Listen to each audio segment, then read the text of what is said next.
Maybe that's not a bad thing, though, for you to stand up and say, you know, I think you've been doing it all week, but, you know, to stand up and say, you know, you guys thought that you knew what you were getting with me or whatever, and I'm here to win. I just, to me, I started thinking, we all want to win. Mm-hmm. I'm not saying this in like a, I don't know how to say this so it's not going to sound stupid, but I think your chances of winning than me are better.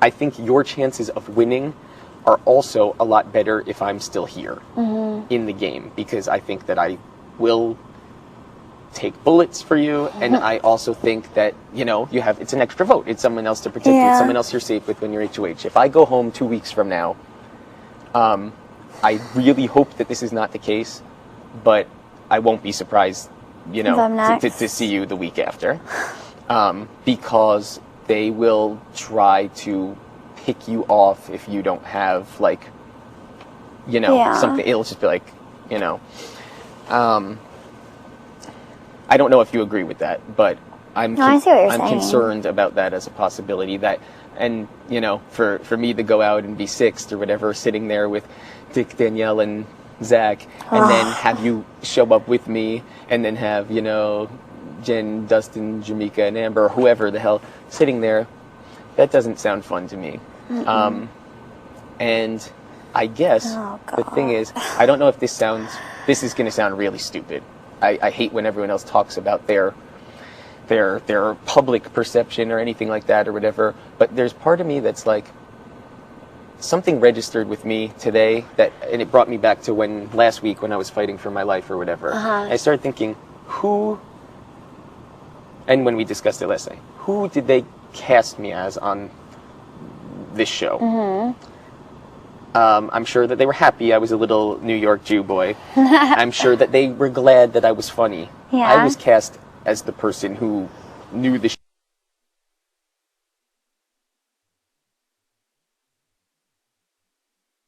What am I doing? I skated through 4 weeks. I then had a total horrible scare.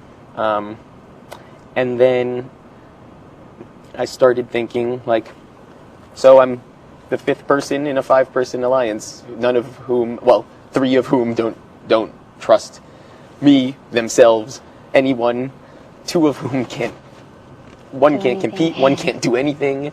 And I started thinking, well, what does this seem like? And I've always watched the show, and I'm not trying to be mean either, or whatever, but, like, there's part of me that's like, you know, I'm in some sort of goofball, weak-ass alliance right now, and there's part of me that says, like, maybe it's time for the people who really mean business to step up, be badasses about it, and say, listen, this is what we're doing.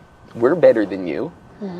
If you think that you can stop it, go ahead and do so, but we're about to wipe you out of the fucking game. And then, when it's the 4 of us, me and you will fight the 2 of them to the death. There will be no need to drag anyone's name through the mud. No need for anyone to lie. No, because there will be no need. Because but at the final 4, it makes no difference. Who are they trying to convince? It doesn't matter. I would say it's a predetermined, stipulated fact that that's just it. At the final 4, if we win, we're staying. One of them is going home. If they win, they're staying. One of us is going home. And it'll be me, though, because, like you said, they could win better against you. Well, we'll just have to beat them then, if that's the way it'll be. We'll just have to beat them then. To me, though, I just started thinking, okay, so we'll maybe ruffle some feathers, but the feathers of people who can't strike back. They are simply incapable of it. So that means that if Zach or Jen were to leave next week, then we are 1 HOH away from ending the game. I mean, all it requires is me, Dick, or Danielle, or even Zach and Jen to convince them of, you know, go after Amber or whoever. If none of us go home next week, then we are 1 HOH away from being done, because Jamaica can't compete, so she cannot win in HOH.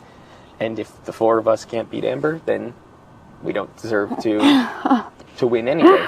And you know, it's getting very close to the end. There's probably could very well be a double eviction at some point, but if not, either way, it's getting to the wire. But you are trusting their word that they will not. What gain do they have to get rid of us?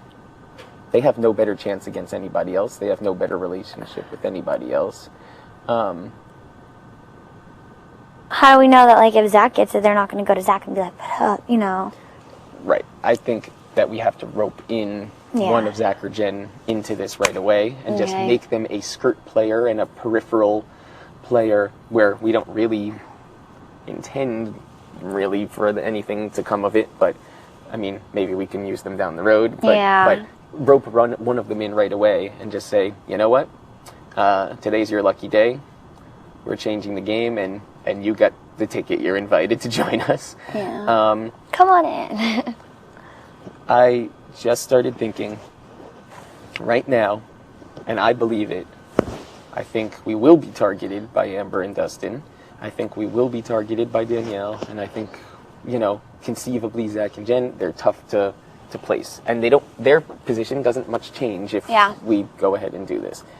Obviously, my preference would be to have Zach out first because Jen is a strong competitor, and if she wins, I don't think she'll put us up.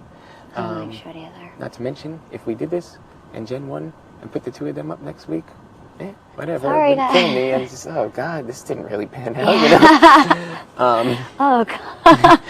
I know. And then, but then we need to tell Jen beforehand how to vote. I agree. Please put on your microphone. I would assume you'd rather not break the tie. You know, I would assume you'd rather it be a 4-2. Because otherwise we could just tell Zach and make it 3-3 and just be done with it.